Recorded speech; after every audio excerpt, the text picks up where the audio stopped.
Hello everyone, I'm going to show you how to make one of these. It's could be a book plate to go on a book, which is what this is intended for, or something else that you might want to use it for is fine. But I've got a simple easy hack for it rather than having to worry about having a one of those things that cuts them out and everything else. I found a simple way to do it because we all can't afford to buy all the gear all the time, right?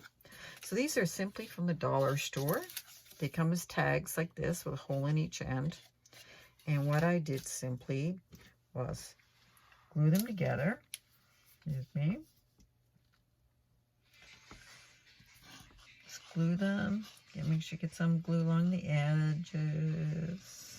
Glue them together.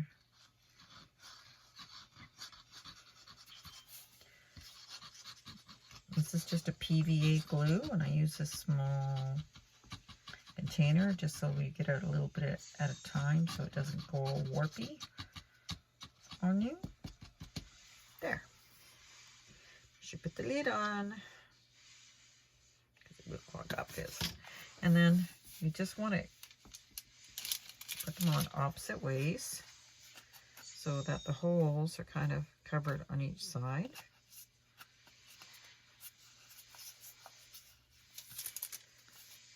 And there you got the main base. At this point, what I'm going to do is I'm going to add some more PVA glue to this spot. And I'm going to take my hole punch, as it's just the right size. And I'm going to take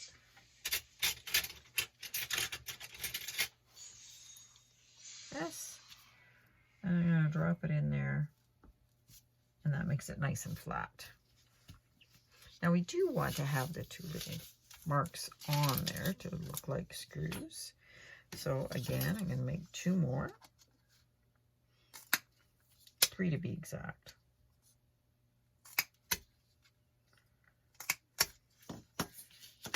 And just regular cardstock. And we're going to glue one on this side.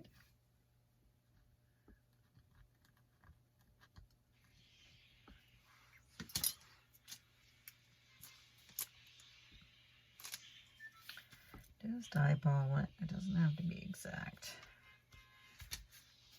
And then we're going to glue another one on top of that, on top of this one, because we need it to stick up just a little bit. That's the same as this one is. So they should all be sticking up about the same now.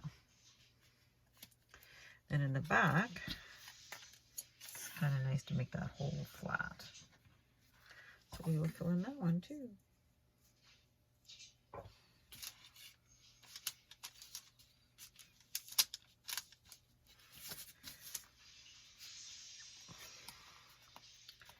And then we let this dry. And when we come back, I will show you the following step. As you can see, I've already made the little box that we're going to make here. And what I will be doing, I guess we won't really need to come back. We could do this now. We're going to paint that black. I always find black makes a better solid base. I'm going to go and do gold.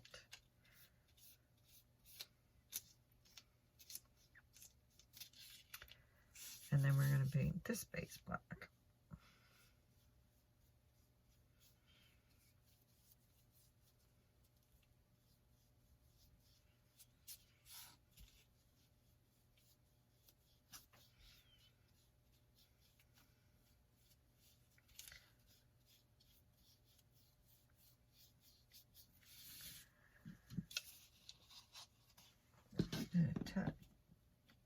A tiny bit more.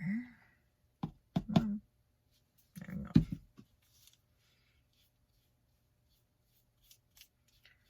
A nice solid piece of black going around there. On the edges.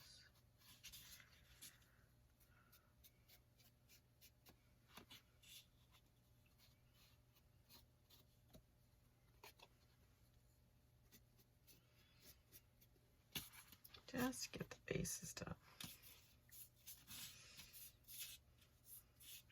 Okay, we'll let that dry, and then we'll be back and we'll do the next stage. Okay, I did a coat of a dark brown on top of them now. And now for the final coat of paint, I'm going to paint some gold. Just it. And I've got the, well, we're off camera. I also prepped the plastic piece that will be going on as the glass. Oops. So we'll just get some gold paint on there. And we are not done yet. So once, oops, sorry, hold on the screen. Once we get that painted,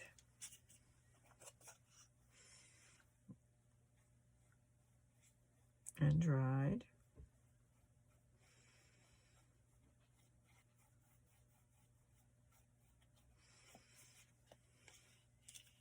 so then we will start putting the even more gold color on.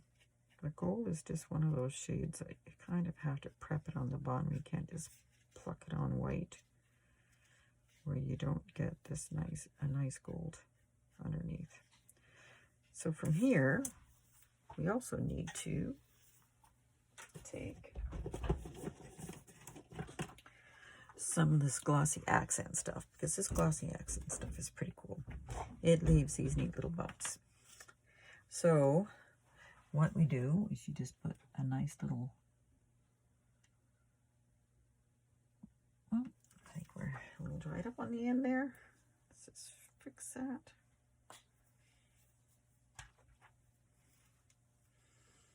You don't want to shake your glossy accent because then it just makes it full of bubbles. And we'll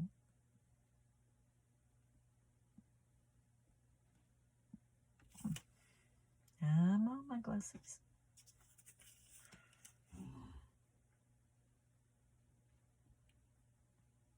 Oh, sorry. We'll try this again. Try this one more time. All right, this time it should work.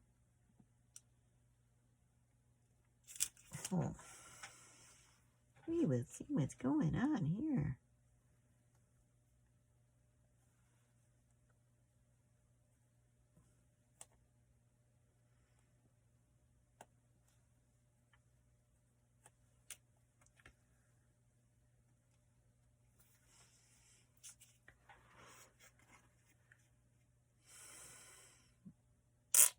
Yep.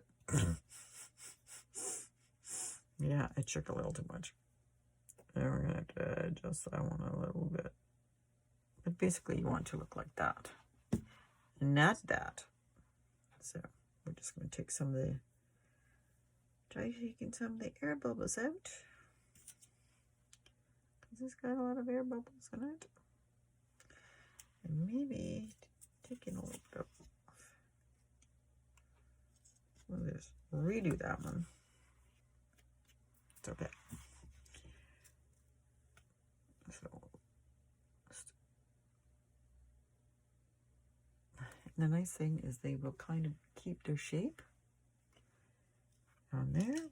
And we want our 4 little ones in the corner on this one.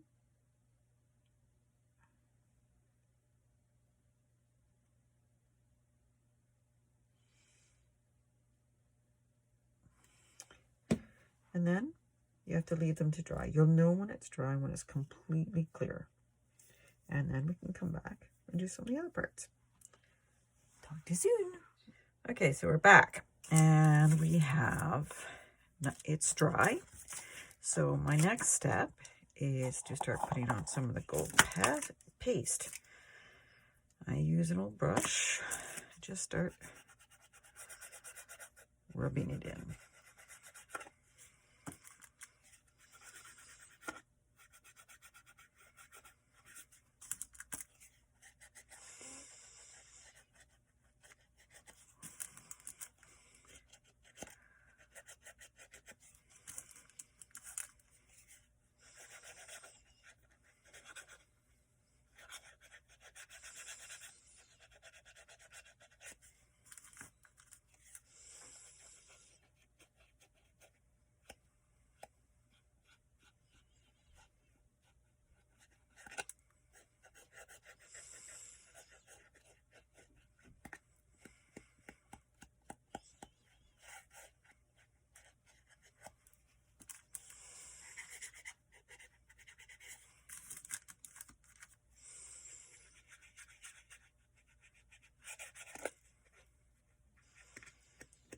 Also, the gold paste does dry out.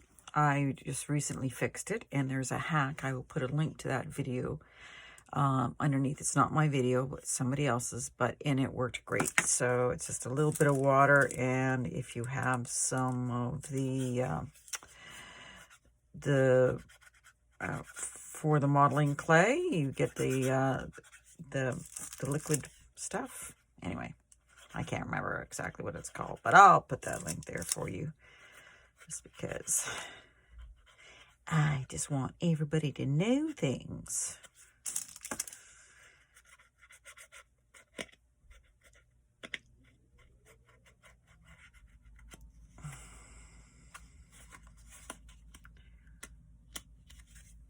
And I don't mind having these little, where things kind of didn't quite go as planned. It's not perfect, but I like an aged look. And that's what we will be going for.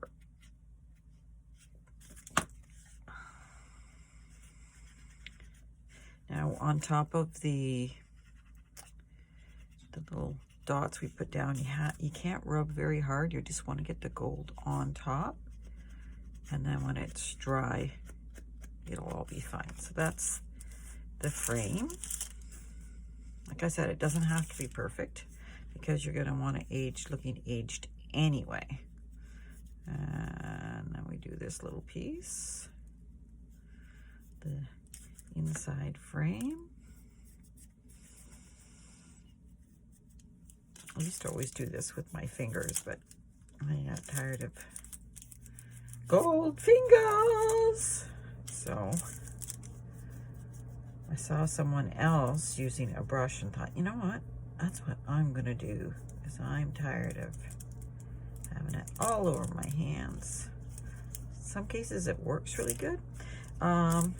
This paste does seem to be pretty much the same as Rub and Buff. I haven't really noticed that there's a big difference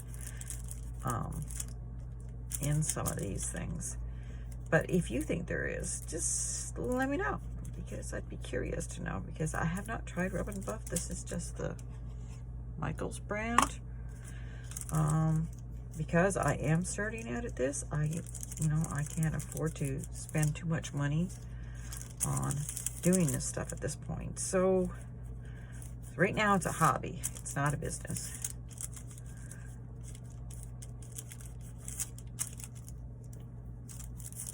There. Okay. So I'm going to let those dry for a little bit, and then I'm going to come back and I'm going to age them. And then we can glue the little frame on and all that lovely stuff at the same time. All right. See you soon. And we're back. It doesn't take long for it to dry, just a few minutes. While it was drying, right after it dried, I took the small frame. I put a bit of glue behind it. I used the 3-in-1. I made a little plastic plate out of just some packaging plastic to mimic the glass in there.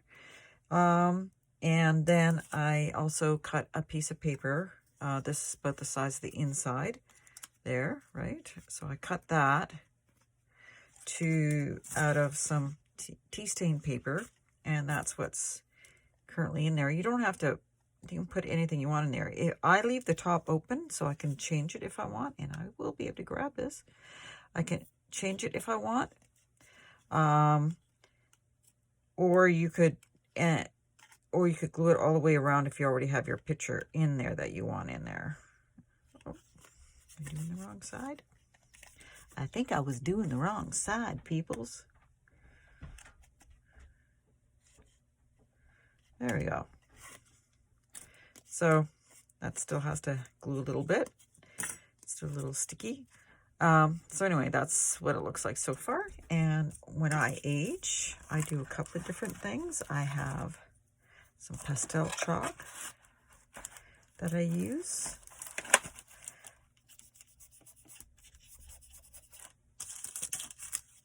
I do a bit of that, rubbing it around some of the spots, especially around the edges where it's definitely going to get a little dirtier and aged.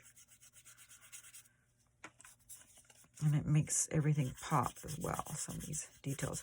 And it's in the black background, so if you don't get it perfect, I mean, it just helps to make it look more aged, which is exactly what you want, right?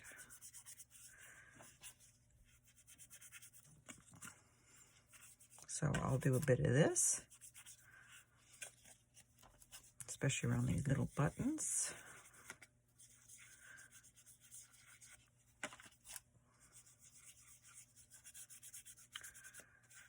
And then I also do some distress ink. And just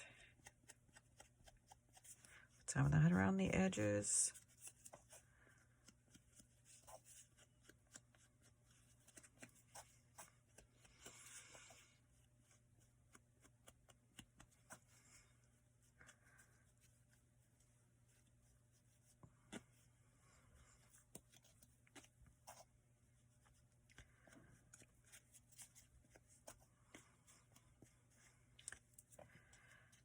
It takes a bit of the shine off so it doesn't look so new.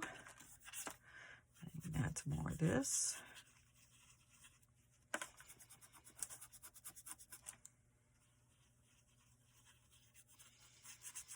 You don't want it too shiny if it's been sitting around forever.